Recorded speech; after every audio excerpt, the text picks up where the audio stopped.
Marc Faber, editor and publisher of the Gloom, Boom, and Doom Report. My guest co-host, Bloomberg View columnist Barry Ritholtz, still with us, so I want to get these two into a discussion here. Marc, I'm going to kick it off with you. What do you think we're seeing here as far as the equities sell-off that we've had yesterday here in the U.S. and right now over in Europe?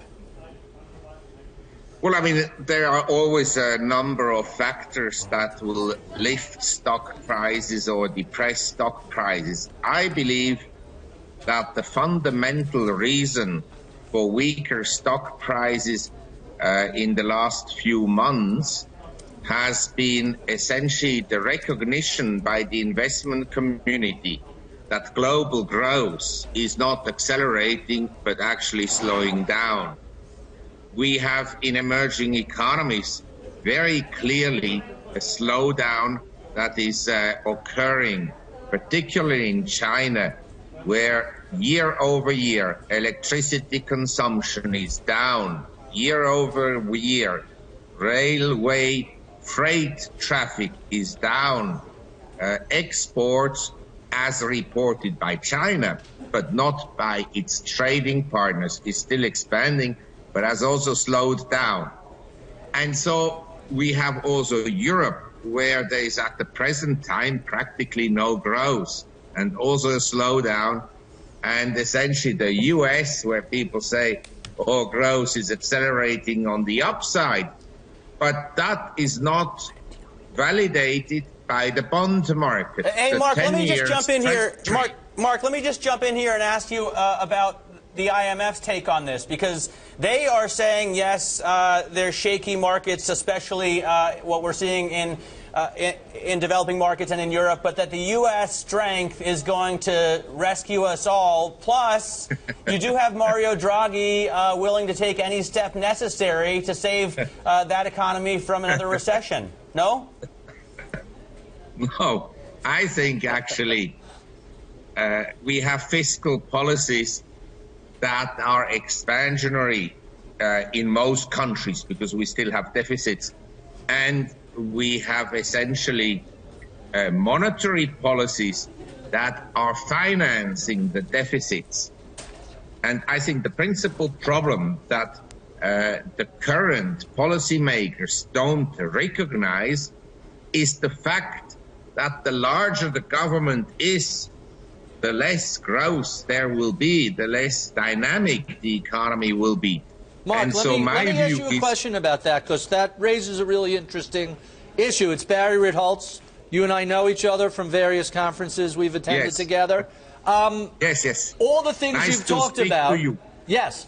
All the things you've mentioned, Europe being weak, China slowing down, those things have all been pretty well known for quite a while. So the question I have for you is, why Wednesday and Thursday and Tuesday this week?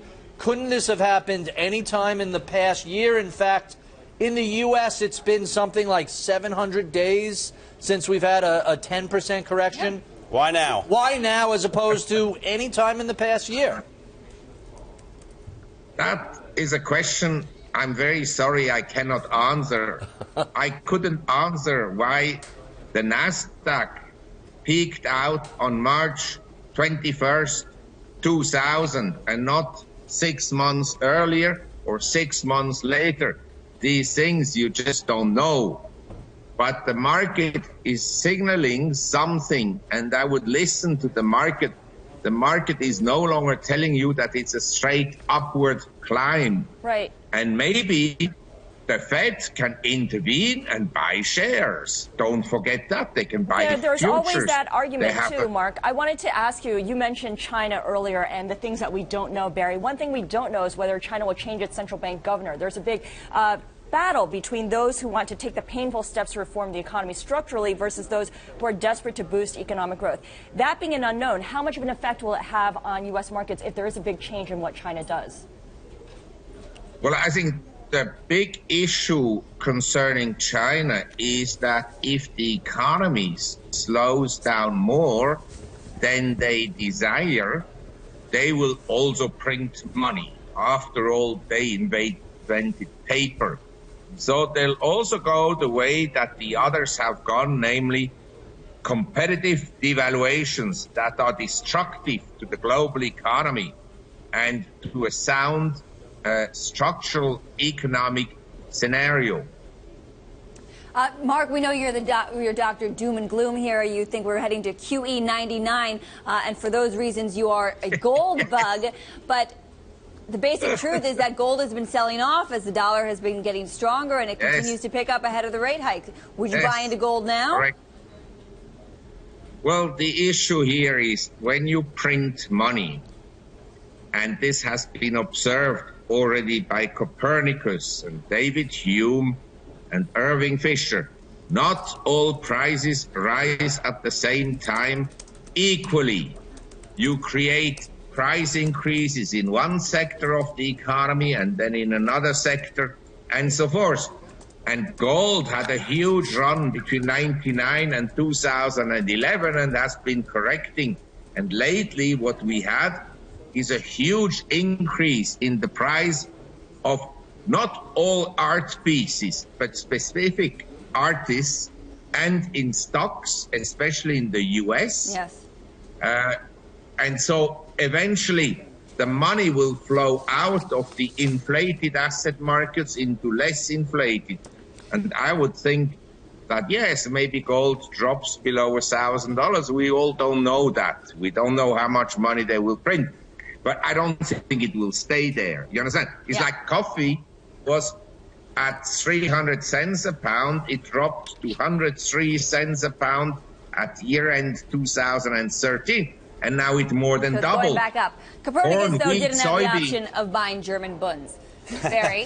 Why do you want to buy German bunds? They're yielding 80 bips. See, I agree with Mark about that there's the potential, always the potential for inflation. But keep in mind, during the heart of that rally in gold, we saw the dollar lose over 40% of its value. So obviously anything priced in dollars, oil, gold, food, goes up. Now, to borrow someone else's phrase, the dollar is the cleanest shirt in the hamper.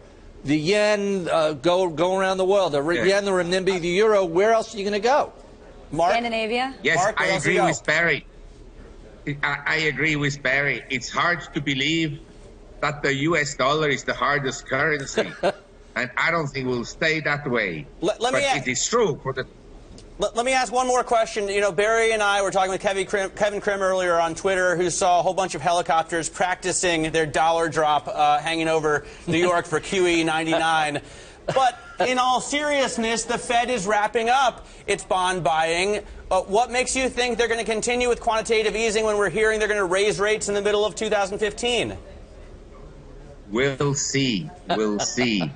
And even if they increase interest rates in real terms, and in real terms, I would say, Barry, please consider, since you live in New York, I suppose, your cost of living increases in New York and not what the Bureau of Labor Statistics tells you about what inflation is. And so interest rates will stay negative for a long time and penalize savers. And in my view, as you pointed out, German bonds, they yield now 0.91%. Swiss government bonds yield 0.42%. Got it. So if you just measure the bond yield, then I would say, yeah, some stocks are very attractive compared to bonds.